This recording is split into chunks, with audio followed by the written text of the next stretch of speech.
Let's talk about this. The Charlotte area transit system continuing to struggle with staffing shortages. And it is making some changes to some of its service hours because of that. So folks can expect to see changes to CAT's rail and bus services. This as the agency hopes to recruit more people and sort out a number of other concerns, including safety.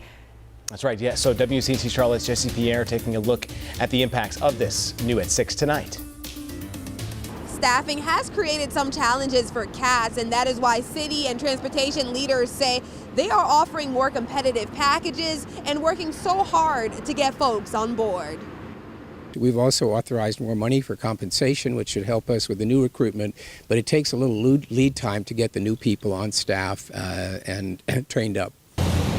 Staffing continues to be a challenge for the Charlotte area transit system. We have a shortage of staff. That has caused some correspondence to take place with NCDOT and the possibility to arise that we might have to adjust schedules in order to maintain staffing levels.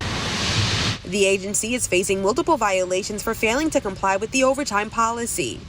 This also comes at a time when CATS put a mandatory PTO in place after the NCDOT directed the agency to properly staff its rail operating center or to stop operations. If we fail to have a minimum of 2 staff available when we have 3 requirements or stations in the rock, that could lead to further action up to and including a recommendation to close a line, right? Not necessarily the entire rail system, but a rail line, i.e. the Gold Line. Charlotte City Councilman Ed Driggs says adjustments have been made to the late hours of the Gold Line service in order to reduce overtime hours. Those are periods during which ridership is very low, and that was regarded as the best adjustment to make.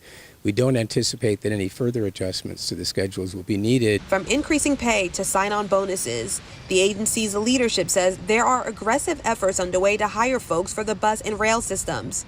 Driggs says recruiting and retaining staff is a top priority. There are certain skills that are required in the jobs in question, like at the operations center. So we are pressing to train people, to recruit people. We're managing our schedules and our overtime hours in order to have the necessary complement on site at each point in time.